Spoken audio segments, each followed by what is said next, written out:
2. Timotejam 1:9. Jo Dievs ir izglābis mūs un aicinājis ar svētu aicinājumu. Ne pēc mūsu darbiem, bet pēc sava nodoma un žēlastības, kas mums dota Kristu Jēzu pirms mūžīgiem laikiem. Debes Tēvs, paldies par Tavu vārdu.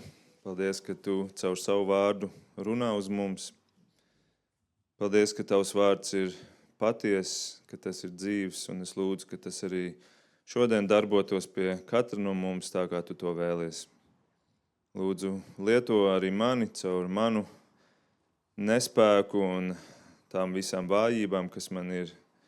Paldies, ka Tavs vārds ir spēcīgs un spēcīgāks par katru vājību. Un lūdzu, runā to, kas ir jādzird šiem mīļajiem ļaudīm, šai draudzēji, Tavai līgavai. Tos lūdzu Jēzus vārdā. Amen.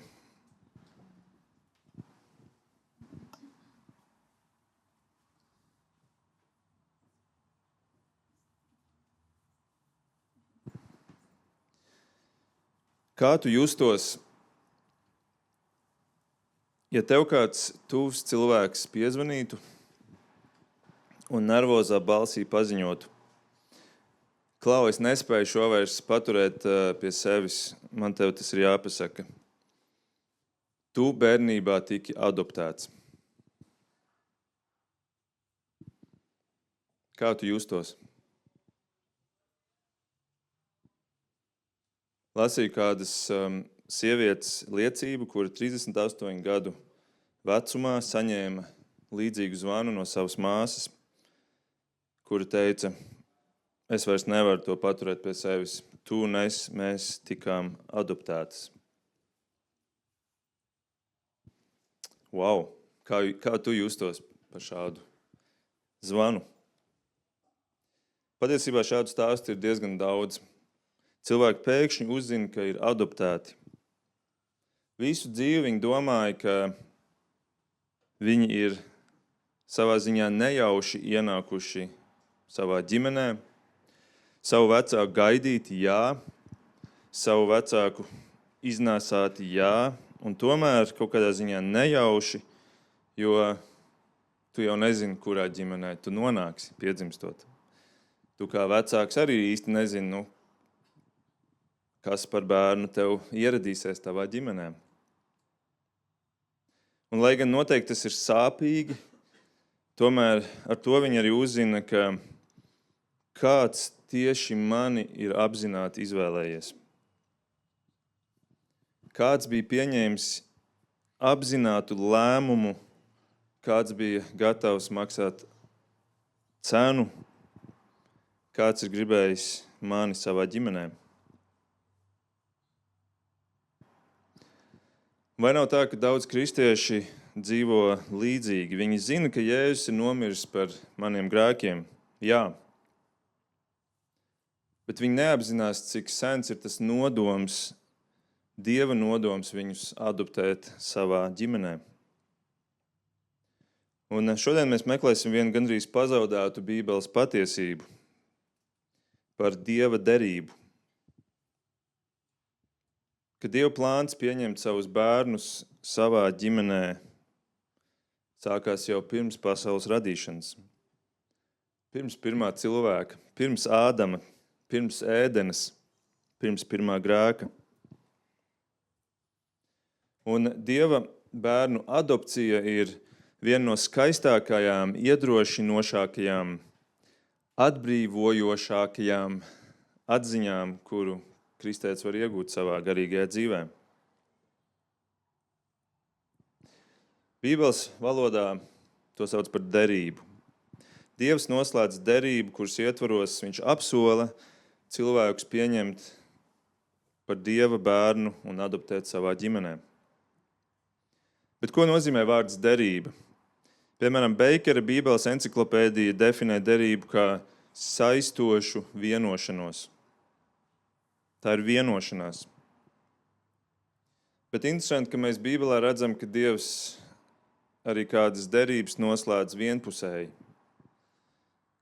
Un arī šodien šī derība, kuru mēs iepazīsim arī caur šo rakstvietu, arī viņa mums parādīs, kā Dievs noslēdz vienpusēju vienošanos, saistošu vienošanos. Interesantā kārtā Dievs tieši caur derībām risina attiecības ar cilvēkiem. Es nezinu, vai jūs to tā esat aizdomājušies vai tā panelizējuši Bībelē, bet patiesībā tad, kad Dievs veido attiecības ar cilvēku, tas vienmēr notiek caur derībām. Un tādēļ visi cilvēki šajā pasaulē, ieskaitot tevi un mani, kur esat šodien šeit, jūs esat derībā ar Dievu. Jūs atrodaties kādā derībā ar Dievu. Jautājums ir tikai, kurā derībā? Kurā derībā? Es jums šodien noprezentēšu 3 derības. 3 derības, kas parādās Bībelē. 3 derības, kuras arī piemin šī ticības apliecība. Un mēs jau, kā jūs redzat, esam nonākuši līdz 7. nodaļai. Pirmajās 6 nodaļās tika ielikt tādi pamati, kas ir kas, un tagad mēs esam nonākuši līdz tam brīdim, kad mēs varam skatīties uz to, kā Dievs veido attiecības ar cilvēkiem. Un par pamatu es vēlos ņemt šo mūsu šodienas Bībeles pantu no 2. Timotejam 1.9 un izņemt 3 teikumu daļas. Būs atkal mums 3 punkti šodien. Un pirmais punkts, pirmā derība ir darbu derība. Darbu derība. Šajā pantā mēs lasām, jo Dievs ir izglābis mūs un aicinājis ar svētu aicinājumu, ne pēc mūsu darbiem. Lūk, šeit parādās vārds darbiem. Patiesībā, ja jūs paskatāties šo tekstu, jūs ieraudzīsiet, tur ir ļoti spēcīgs kontrasts. Ir pozitīvā puse un negatīvā puse. Tad, kad jūs kaut ko gribat kādam nokomunicēt, tad jūs varat pateikt to pozitīvo pusi, to dari, vai ir tā un tā. Bet, ja tu gribi pa īstam pārliecināties, ka viņš saprot, tad tu pasaki vēl negatīvo pusi, lai ir pavisam skaidrs, ka tu nedomā to daļu, kuru tu tajā negatīvajā pusē izslēdz. Šajā pantā mēs redzam pozitīvā puse, jo Dievs ir izglābis mūs un aicinājis ar svētu aicinājumu. Un tad sako negatīvā, ne pēc mūsu darbiem. Tad autors šeit, kurš ir Pāvils, bet mēs ticam arī Svētais Gars, ir gribējis pateikt pavisam skaidri, ne pēc mūsu darbiem. Un tā kā mēs šo redzam, tad varbūt pirmais jautājums mums rodās, kas vainas mūsu darbiem? Kāpēc mūsu darbus vajag tā, tik dramatiski te izslēgt ārā? Atbilde ir liela vaina. Mūsu darbiem ir, diemžēl, liela vaina.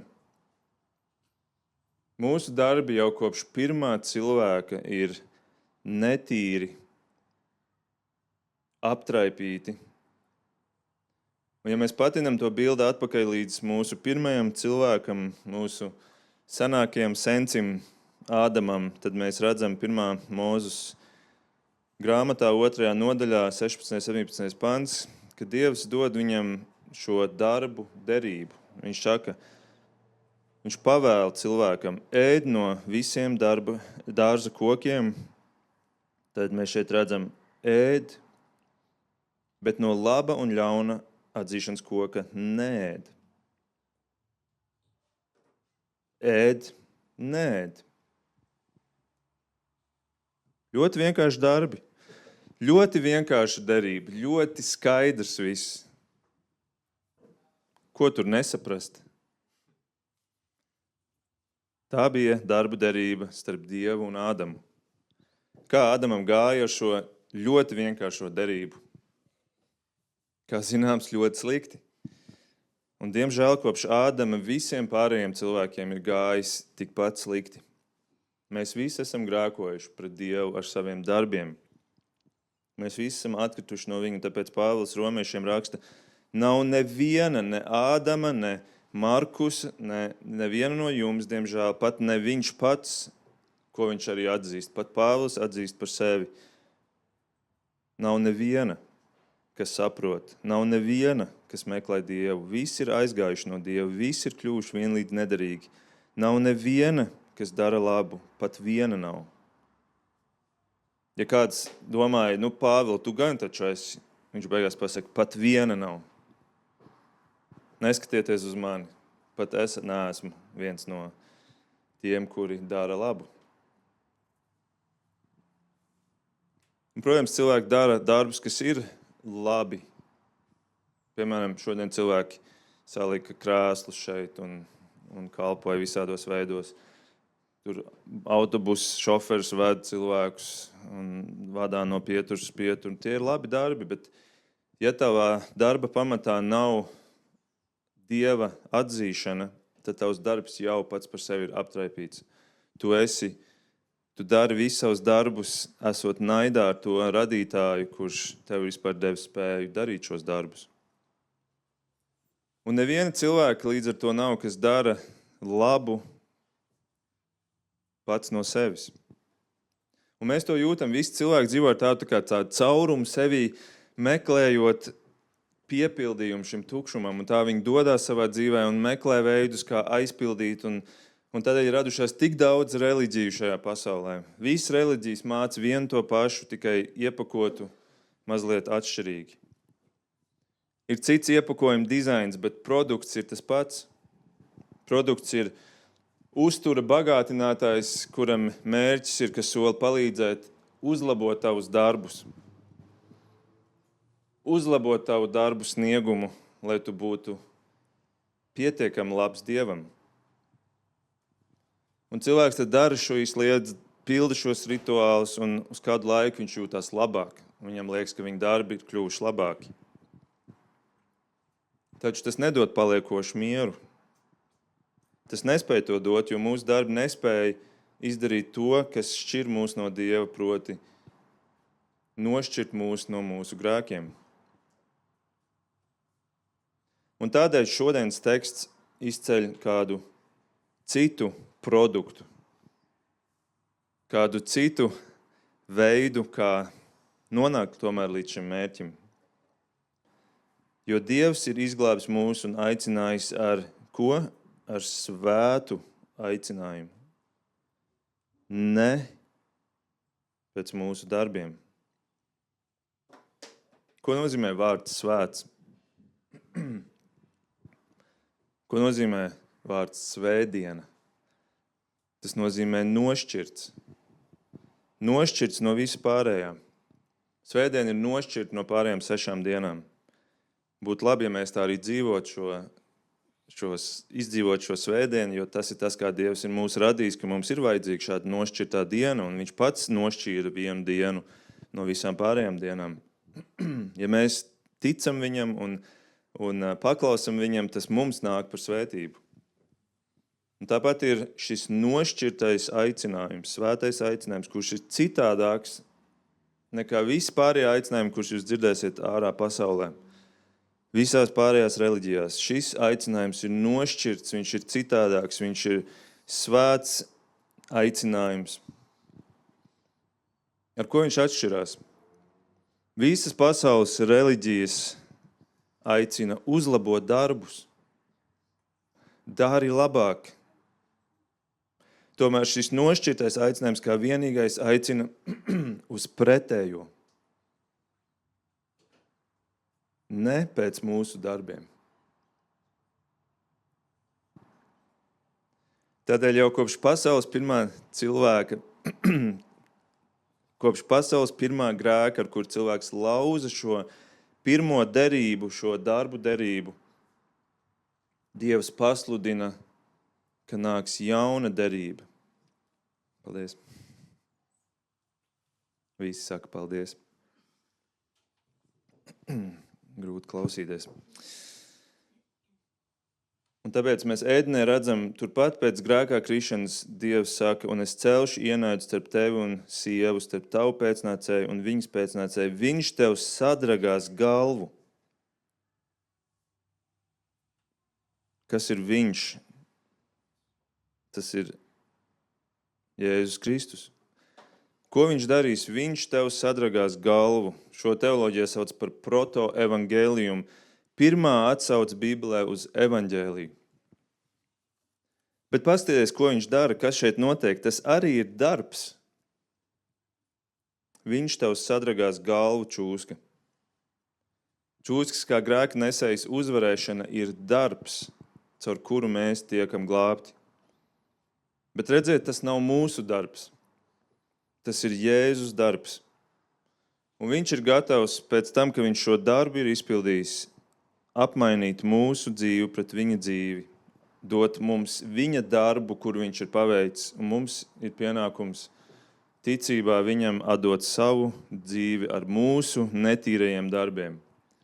Un tā ir evaņģēlija būtība. Tādēļ mēs tiekam glābti no darbiem, tikai ne mūsu darbiem. Tā lūk ir žēlastība. Tu to nedari, to dara Kristus. Viņam tas nebūtu bijis jādara, jo mēs pēc savas izvēles grēkojam. Bet tā lūk ir žēlastība. Viņam nebūtu jāadoptē šie nepaklausīgie cilvēki savā ģimenē. Bet tā lūk ir žēlastība. Un tādēļ šo otro derību sauc par žēlastības derību. Žēlastības derība, kur mēs redzam mūsu panta 2. teikuma daļā. Bet pēc sava nodoma un žēlastības. Tā lūk ir žēlastība. Ne tikai žēlastība, kādu mēs viņu varbūt pazīstam, jo mēs esam dzirdējuši šo vārdu ļoti bieži, īpaši, ja mēs esam uzauguši kristīgā ģimenē un baznīcā. Žēlastība patiesībā tādā pilnīgākā izpratnē nāk kopā ar to otru vārdiņu, ar Dieva nodomu. Tas ir apzināts Dieva nodoms, tā kā adopcijā. Tā kā adopcijā, tas ir nodoms, tu to dari ar nodomu adoptēt šo parasti mazo cilvēciņu savā ģimenē. Mūsu ticības apliecības skaisti to apraksta kā Dieva noliekšanos pretī cilvēkam. Dievam tas nebūtu jādara, bet viņš to dara. 7. nodaļā, kurā mēs šodien esam, 1. pantā ir teikts tā. Attālums starp Dievu un radību ir tik liels, ka, lai gan saprātīgās radības ir parādā viņam paklausību kā savam radītājam, tomēr tās nekad nevarētu sasniegt dzīvības atalgojumu, ja vien Dievs nebūtu labprātīgi noliecies pie viņiem, ko viņš ir labaticis izteikt derības veidā. Ko viņš ir labaticis izteikt derības veidā. Tātad derība ir kā tāda Dieva noliekšanās pretī mums cilvēkiem. Derība ir kā tāda adopcija, kurā tu ieplāno, tas ir tavs nodoms, tu to apzināti dari. Tieši tā kā tas notiek adopcijā. Jo neviens netīšām neadoptē bērnus. Neviens nav netīšām parakstījies kaut kādā līgumā, un tad viņš uzzina, ka viņam tagad ir bērns nonācis ģimenē. Kad bērns tiek adoptēts, viss sākās jau ilgi pirms dienas, kad viņš ienāk jaunajās mājās. Ir sarunas, ir lēmumi, ir dokumenti, ir apsolījumi, ir cena, kas ir jāmaksā. Tas nenotiek netīšām. Tur ir plāni un nodoms. Bērns pats visā tajā vēl nemaz nepiedalās. Bieži vien parasti viņš pat nemaz nezina, ka tas notiek. Un tikmēr kāds jau ir izlēmis, es gribu, lai šis bērns kļūst par manas ģimenes daļu. Un kad mēs domājam par savu glābšanu, mēs bieži vien sākam ar to brīdi, kurā mēs sākām ticēt Jēzum. Tā ir mūsu glābšana. Es atsaucos Jēzum, es izdarīju šo izvēli, es sapratu.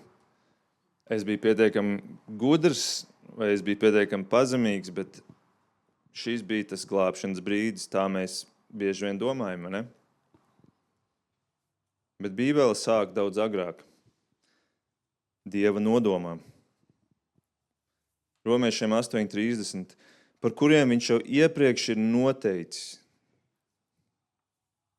Vārds noteicis ir saistīts ar nodomu. Dievs nodomā kaut ko darīt, un tad viņš nosaka. Par kuriem viņš jau iepriekš ir noteicis, tos viņš arī aicina. Un kurus aicina, tos arī attaisno. Un kurus attaisno, tos arī pagodina. Lūk, tā ir žēlastība. Tas ir Dieva nodoms adoptēt kādus cilvēkus savā ģimenē. Un tomēr cilvēkiem ir nereti grūti to pieņemt. Ironiskā kārtā parasti tie ir tie paši cilvēki, kuri jau ir adoptēti Dieva ģimenē. Viņiem gribās turēties pie tās pārliecības, ka es esmu pats brīvi izvēlējies būt šajā ģimenē.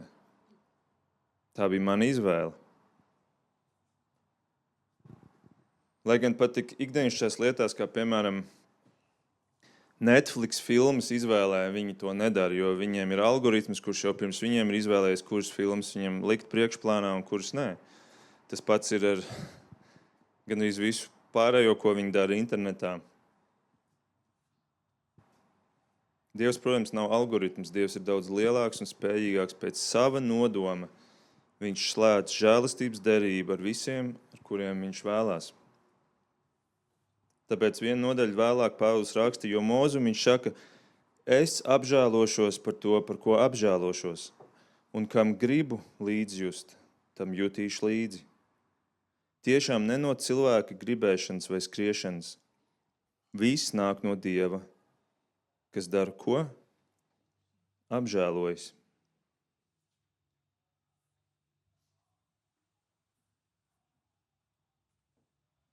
Es apžēlošos par to, par ko apžēlošos. 2. pantā ticības apliecībā ir teikts, turklāt cilvēkam ar savu grēkā krišanu pakļaujot sev bauslības lāstam, kungam patikās noslēgt žēlastības derību, kurā viņš grēciniekiem bez maksas piedāvā dzīvību un pestīšanu caur Jēzu Kristu, prasot no viņiem ticību viņam. Šī prasība neatkrīt ar to, ka viņš ir izvēlējies, kurus apžēlot, prasot no viņiem ticību viņam, lai tie tiktu glābti. Un tomēr apsolot visiem tiem, kuri ir iecelti mūžīgai dzīvībai, dot savu svēto garu, lai darītu viņus gribošus un spējīgus ticēt. Un te mēs redzam atkal to paradoksu, ka abas puses ir patiesas, tev ir jātic, tā ir tava atbildība. Un vienlaikus Dievs dod spēju ticēt tiem, kuri citādāk neticētu. Jo viņi pēc savas gribas grib palikt pie tā grēka, viņi grib palikt pie tā autonomā stāvokļa, kurā viņi ir kungs pār savu dzīvi, kurā viņi ir augstākais solis, autoritāte, kurā viņi paši ir savu Dievs. Un Dievs sūdz svēto garu, kas padara viņus gribošus ticēt, spējīgus ticēt. Un tas ir brīnums. Ir skumji, ka kristieši degradē žēlastību tikai uz to vien, ka Jēzus ir nomiris par mani, un tā ir žēlastība. Jā, tā ir žēlastība. Un tomēr tā nav visa patiesība par žēlastību. Pilnā žēlastība ietver arī šo Dieva nodomu.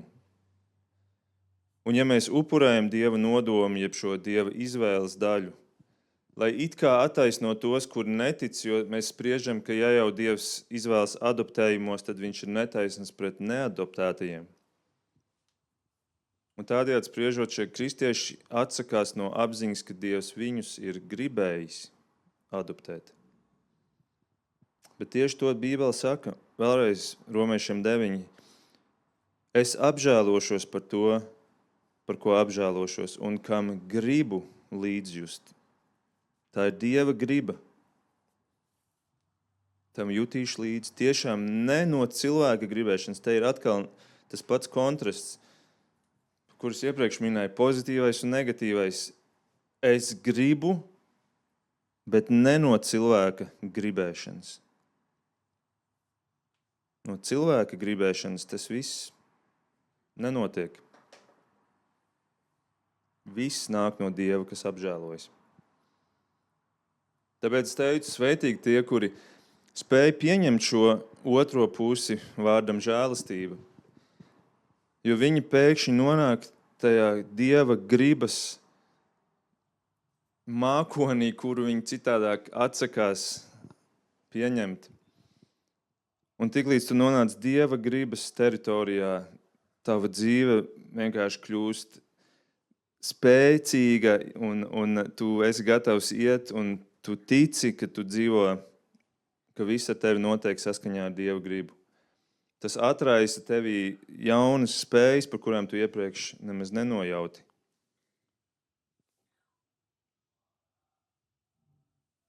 Bet mazliet apstājamies un padomājam, kādēļ Dievs pārņem kontroli glābšanā, kā mēs šeit redzam?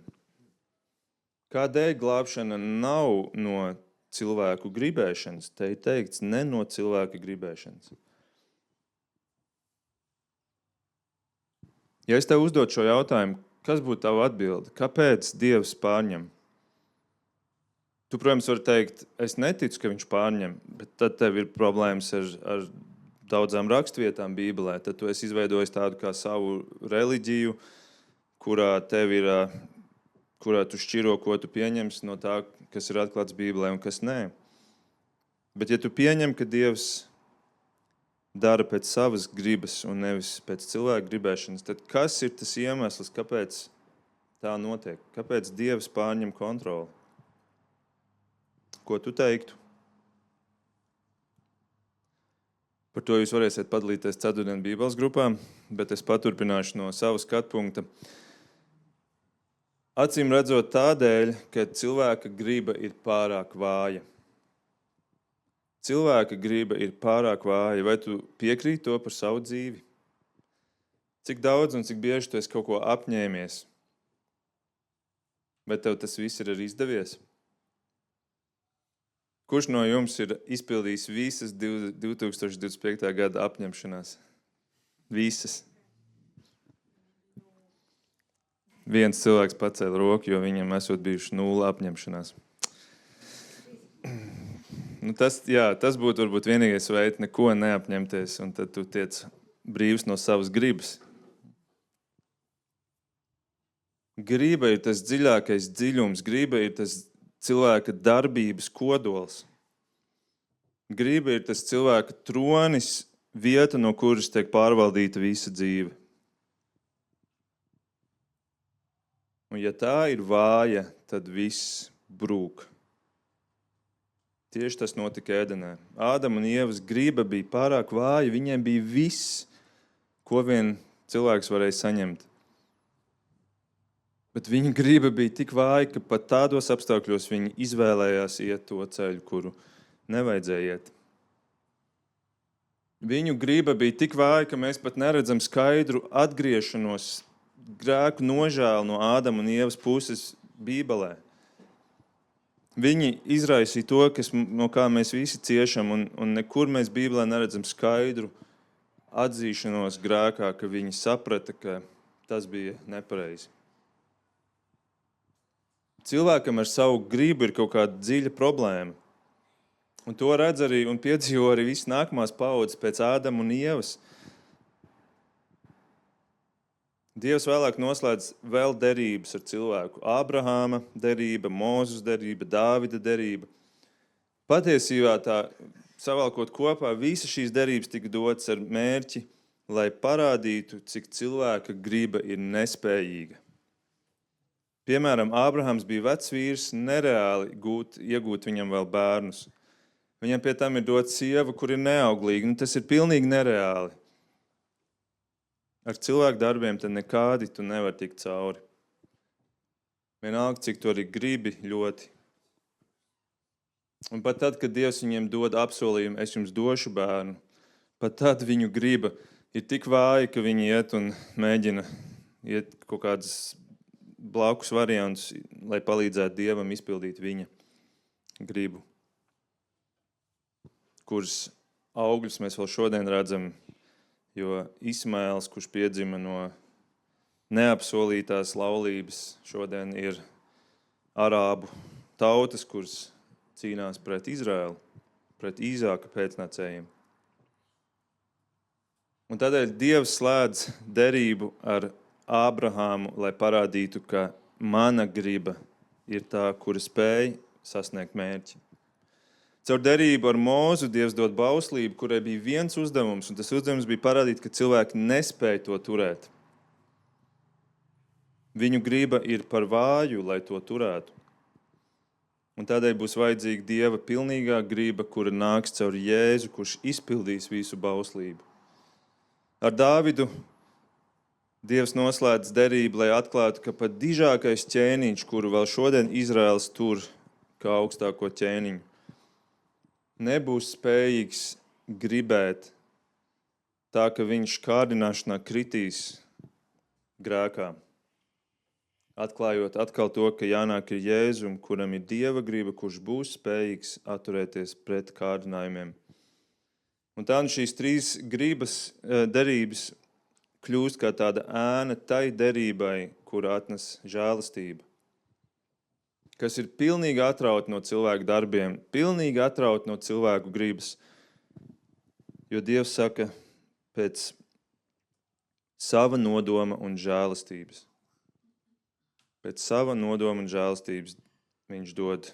Un, lai to pasvītrotu, mēs ejam vēl vienu soli tālāk, ja mūsu Bībeles teksts patiesībā iet vēl vienu soli tālāk, un viņš mums atklāja vēl trešo derību. Un tā ir mūžības derība, jeb arī saukta teoloģijā par izpirkšanas derību. Izpirkšanas derību. Un, lai parādītu mazliet šo saistību šīm trim derībām, es esmu uzlicis viņas blakus. Darbu derība atbild uz jautājumu, kādēļ vispār ir vajadzīgs viss, kas turpinājās. Tāpēc, ka cilvēks ar saviem darbiem pārkāpja Dieva derības. Žēlastības derība ir, kā notiek glābšana. Bet tad ir vēl mūžības derība, un tad ir tas jautājums, kad tas notiek. Un mūsu panta 3. teikuma daļa pēc sava nodoma žēlastības, kas mums dota Kristu Jēzu, kad? Pirms mūžīgiem laikiem. Pirms mūžīgiem laikiem. Vispār šie trīs vārdi kopā ir tā kā neiespējamība. Mūžīgi laiki, kuriem nav sākuma, un tas notiek vēl pirms tam. Smadzenes bišķiņ uzsprākst, ne? Tādā parāda, ka Bībele mums rāda paradoxālas situācijas, un tas ir labi, jo mēs redzam, ka tur ir kaut kāds lielāks prāts, kurš ir Bībeli sarakstījis, ja Bībeli autorējis. Ja tu gribi pārliecināties, ka tava piederība Dieva ģimenē tiešām nav no tavas gribēšanas, pietiek uzdot jautājumu, kad es tiku adoptēts? Un Bībele atbild pirms mūžīgiem laikiem. Tas nozīmē, pirms pasaule tika radīta, pirms laiks tika radīts, pirms pulkstenis tika ieslēgts. Tad tu tika adoptēts Dieva ģimenē. Tad Dievs redzēja tevi. Tad Dievs ielika savu gribu jau tevī, lai tu būtu viņa ģimenē. Un tādēļ tu šodien tici viņam. Tici man vai nē, bet tādēļ tu viņam šodien tici. Tu tici viņam tādēļ, ka viņš par to domāja pirms viņš radīja pasauli.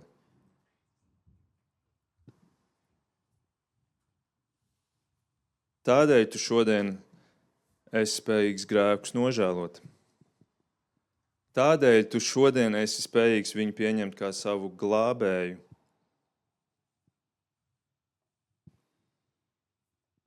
Tādēļ tu esi spējīgs pieņemt viņa čūskas galvas sadragāšanas darbu, šo bīstamo darbu, kas notika Golgātā.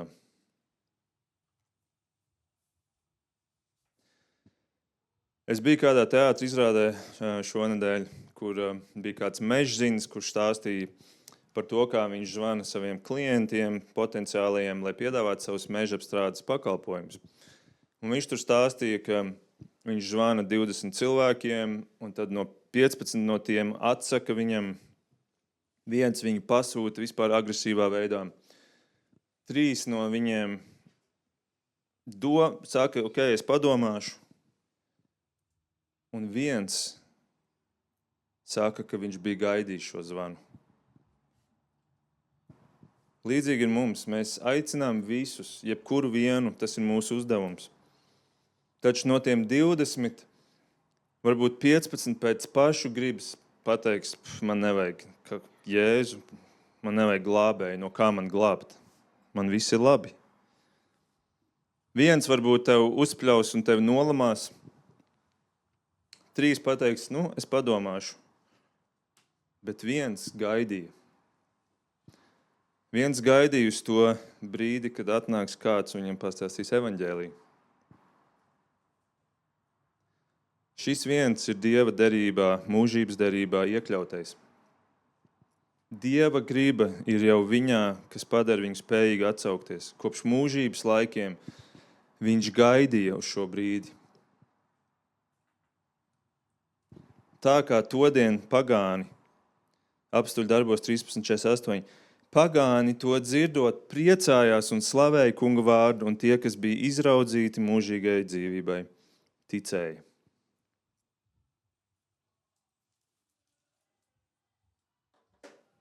Dieva nodomā viņi jau bija izraudzīti, būt spējīgi pārkāpt savai gribai, kura citādāk teiktu, nē, man nevajag šo piedāvājumu. Un tāpēc tā ir žēlastības derība, kas ir sakņota mūžībā. Vai viņi bija labāki par citiem? Nē, Bībele tā nesaka. Patiesībā Bībelē Dievs izdara kādus lēmumus, kur viņš saka, es to vispār nedaru cilvēku dēļ. Es to daru sevis dēļ. Atcerieties, es ievadā lasīju no Ecehēla 36, un tur bija pirmais un pēdējais pants, kā tāds iekavas tam, ko es lasīju, izteica šo pašu domu. Dievs tur teica, es to nedaru jūsu, bet gan sava svētā vārda dēļ. Un beigās viņš noslēdza, es to nedarīšu jūsu dēļ. Tas patiesībā nemaz nav jūsu dēļ. Jo jūs nemaz negribētu mani izvēlēties. Cilvēku darbu un griba vēd tikai prom no Dieva, tādēļ Dievs rīkojas pāri tiem. Un tā jau kopš pirms pirmās cilvēka radīšanas Dievs nolēmīja, un tādēļ tā ir mūžības derība. Jo viņa ir radīta mūžībā. Ir kāds apbrīnojams pants Bībelē, kas dod ieskatu, kā notika šī derības slēgšana, šī vienošanās, šī mūžības derības noslēgšana Titam 1. Tātad Pāvils sāk savu vēstuli Titam ar šiem neticamajiem pantiem. Paklausieties. Pāvils, Dieva kalps un Jēzus Kristus apostolis, Dieva izredzēto ticībai. Tad mēs atkal redzam to pašu vārdiņu, izredzēto viņu ticībai. Tad tie, kuri ir izredzēti viņiem, lai nāktu šī ticība. Un patiesības atzīšanai dievbijībā, cerībā uz ko? Uz mūžīgo dzīvību, ko uzticamais Dievs apsolīja. Viņš apsolīja to, kad? Pirms mūžīgiem laikiem.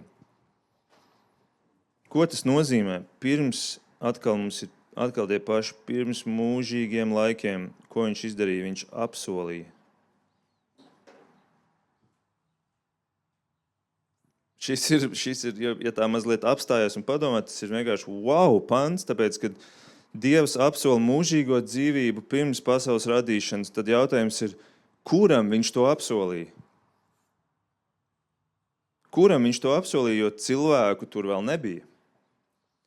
Ādama tur vēl nebija, Ievas tur vēl nebija, tevis tur nebija. vai ne? Pat eņģeļu tur vēl nebija, tāpēc, ka eņģeļi tiek radīti 6 dienu laikā, radīšanas stāsta laikā. Tad paliek tikai viena iespēja. Viņš to apsolīs sev pašam. Dieva viena persona apsola otrai personai, dod šo solījumu par mūžīgo dzīvību, par adoptētiem bērniem. Un ja tev kāds jautā, kāpēc Dievs ir trīsvienīgs Dievs, pareizā atbilde ir, jo viņš tāds vienkārši ir. Un tomēr varbūt viņš sevi tādu atklāja mums tieši tādēļ, lai parādītu, ka viņš apsola sev. Jo Dievam ir standarts, un standarts ir apsolījumiem, jeb solījumiem ir jābūt 2 vai 3 lieciniekiem. Ir jābūt 2 vai 3 lieciniekiem, lai tas tiktu pieņemts kā patiesa. Un šeit ir Dievs Tēvs un 2 liecinieki, kuri acīm redzot saņem šo solījumu par to, ka Dievs dos mūžīgo dzīvību kādiem cilvēkiem. Tad, ja Dievs pats tur savu standartu, Dievs apsola izpirkt kādus cilvēkus no sātana ģimenes, kura reiz valdīs šajā pasaulē, lai adoptētu savā ģimenē. Un pats Dievs ir tam liecinieks. Efeziešiem 1:4-5 viņš saka, viņš arī izredzēja mūsu Kristu pirms pasaules radīšanas. Redziet, atkal šīs lietas notiek pirms tam, kad vispār pasaule tiek radīta. Viņš izredzēja mūs, tad mēs tur jau figurējam, kaut arī mēs vēl vispār neesam radīti. Lai mēs būtu svēti un viņa priekšā nevainojami mīlestībā. Ja mēs esam šajā nodomā, tad lūk, šeit ir sarakstīns, kam mēs esam šādā veidā adoptēti, lai mēs būtu svēti un lai mēs viņa priekšā būtu nevainojami mīlestībā. Bet tas mums parāda, ka šī adopcija, šis nodoms notiek pirms pasaules radīšanas. Un vēl pēdējais pants, šeit vēl bija 5. Turpinājums tam iepriekšējiem. Pēc savas gribas, atkal mēs redzam, tā ir Dieva griba, labprātības, viņš jau iepriekš lēmis mūs pieņemt par saviem dēliem caur Jēzu Kristu. Šis vārdiņš pieņemt visos angļu valodas tulkojumos tiek rakstīts kā adoptēts, adopted. Viņš jau iepriekš lēmis mūs adoptēt par saviem dēliem caur Jēzu Kristu. Un pēdējais pants šajā daļā, bet miera Dievs, kas caur mūžīgās derības asinīm, tad mēs redzam mūžīgā derība. Dievs, kas caur mūžīgās derības asinīm uzvedas augšā no mirušiem lielo avju ganu mūsu kungu Jēzu. Šajā mūžīgajā derībā nav tikai runa par adoptētiem bērniem mums, bet arī viss, kas attiecās uz Jēzus lomu un misiju. Tas viss ir arī šajā derībā iekļauts. Un tas mūs aizved pie pēdējā jautājuma, bet kādēļ, lai Dievs slēgtu šādu derību? Kādēļ, lai viņš dod šādu solījumu sev par cilvēku adoptēšanu? Vēl pie tam pirms pasaules sākuma. Un vai tam varētu būt kāds sakars ar to, kādēļ vispār šī pasaule ir radīta? Mēs jau par to arī esam kādā brīdī, kādā svētdienā iepriekš pieminējuši. Bet šis ir tas jautājums, kas vispār var atbildēt visu lielo jautājumu, kāpēc tas viss, ko jūs šeit redzat un ko jūs piedzīvojat un kas šeit notiek, kāpēc tas vispār ir radījies. Jo ja jau radīšana nāk pēc šīs derības slēgšanas, tad tas acīm redzot kaut kādā ziņā izskaidro, kāpēc vispār notiek šī radīšana. Un Bībele neizvairās no šī jautājuma. Bībele atklāja apbrīnojumu iemeslu, un tas iemesls ir kāzas. Pietiek paskatīties uz stāsta beigām, lai saprastu, kāpēc vispār sākumā notiek tas, kas notiek. Un pasaules beigās notiks lielas kāzas. Atklāsmes grāmatā 19. nodaļā 7. pantā. Priecāsimies un līksmosimies un godināsim viņu, jo ir pienākušas Jēra kāzas. Viņa sieva ir jau sagatavojusies. Lūk, šī mūžības derība nekad nav bijusi tikai tāda problēmas risināšana, jo Ādams tur grēkos un tā. Nē, tas ir daudz lielāks stāsts, un tas stāsts ir par mīlestību.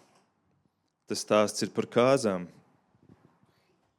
Tēvs mīlestībā uz savu dēlu Jēzu rada šo pasauli, no kuras viņš izradz cilvēkus spītīgus un negribošus, kuri tiks attīrīti no grēka, padarīti šķīsti. Kā šķīsta līgava, nākamajā pantā mēs lasām, un viņa ir tērpta smalkā lina audumā, mirdzošā un tīrā. Smalkais lina audums nozīmē svēto, taisnīgos darbus. Un lūk, tagad šie darbi paliek labi. Tagad cilvēks ir spējīgs darīt labus darbus, tāpēc, ka viņš ir nonācis Dieva pusē. Viņš dara savus darbus saskaņā ar Dieva gribu.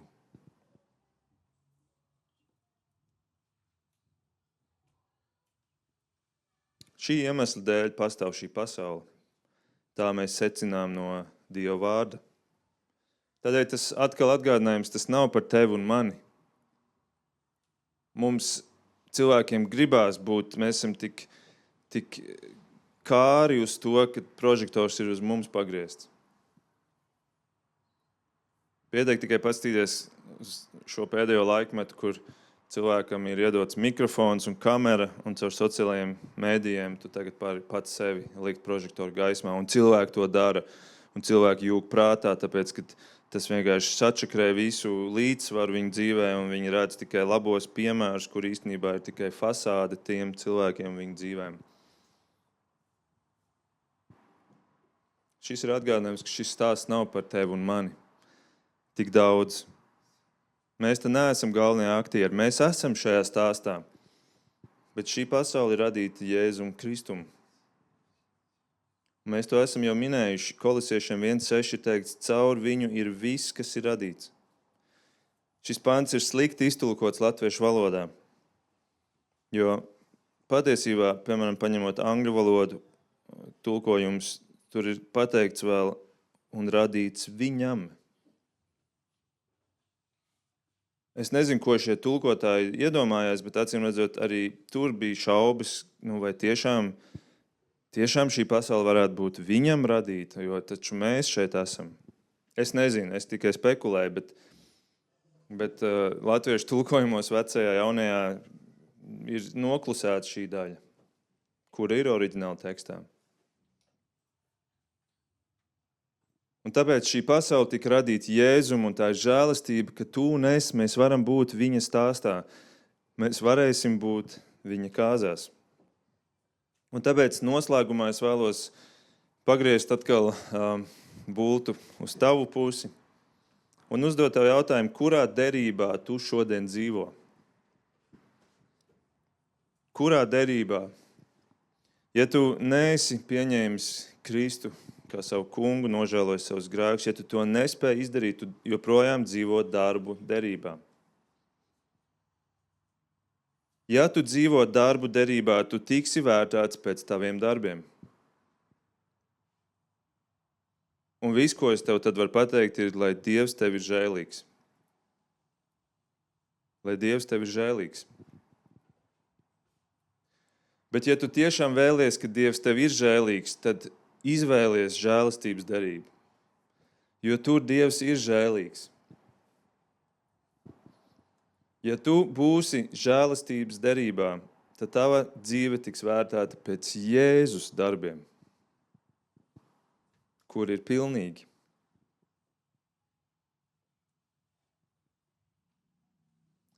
Un tomēr tu vari būt žēlastības derībā, vienlaikus dzīvojot neziņā par mūžības derību. Ko tu no tā zaudē? Tu varbūt domā neko, tā jau tikai varbūt tāda teorija ir vai skaistas doktrīnas par mūžību, kas ir domāts varbūt teologiem. Es tev teikšu, nē, tu ļoti daudz zaudē. Tu zaudē pārliecību, ka tava dzīve nav tikai tāda nejaušību virkne. Ka tavi prieki nav nejauši. Ka tavas ciešanas nav nejaušas. Ka tavas neveiksmes nav nejaušas. Ka pat tavu kritieni nav ārpus Dieva kontrolas un nodoma. Jo Dievs, kurš tevi izvēlējās pirms pasaules radīšanas, nav pēkšņi pazaudējis kontroli 2026. gadā.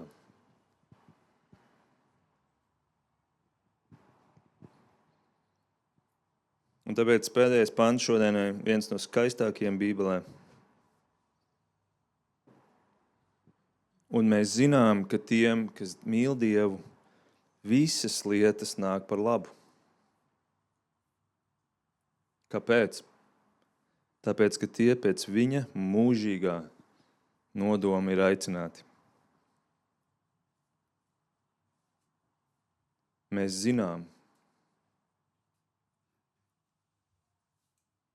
Nevis mēs ceram, nevis mēs minam, nevis mēs domājam, mēs zinām. Vai tu zini?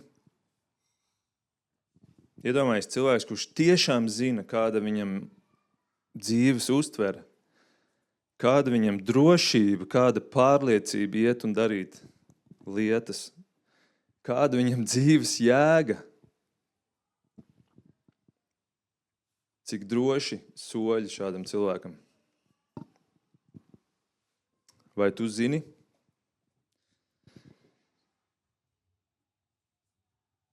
Lūksim Dievu. Debes Tēvs, paldies par šo skaisto pasauli. Tu tiešām esi tik varens, ka tu esi radījis kaut ko tik brīnišķīgu, tik milzīgu, tik dzīvu. Bet paldies, Kungs, no visa, ko tu esi radījis. Paldies, ka tu esi devis mums savu vārdu, caur kuru mēs varam ieraudzīt, kas mēs esam, kas tu esi, cik ļoti tu esi mīlējis mūsu cilvēkus, kuri bez tevis, bez tavas iejaukšanās būtu pazuduši sevī, savā paštaisnībā, savos darbos. Paldies Tev, debes Tēvs, par Tavu žēlastības derību, kuru Tu caur Jēzu esi piepildījis. Un paldies, ka apžēlojoties par mums, mēs esam varējuši ticēt Tev, nožēlot savus grēkus. Tu esi mums ietērpis jaunā tērpā, tīrā, mirdzošā. Un mēs esam spējīgi darīt Tavus labos darbus. Dzīvot šo dzīvi ar piepildījumu, ar mērķi, ar jēgu, jo tas viss ir sakņots mūžībā. Paldies, ka Tavs vārds parāda, ka tur bija mūžība un tur būs mūžība, un pa vidu šī dzīvīta īsā ir ielikta kā tāds starposms. Lūdzu, Kungs, apžēlojies par katru, kurš vēl dzīvo darbu derībā, domādams, ka viņam nav vajadzīgs glābējs. Lūdzu, Kungs, apžēlojies.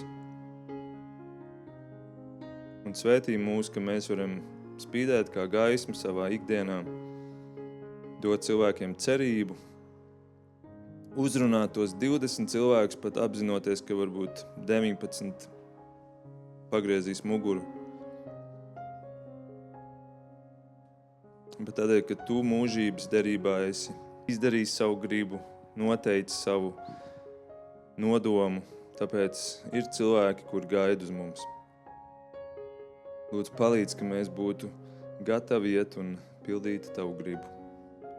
Tā ir mana lūgšana par katru no mums. Jēzus vārdā. Amen.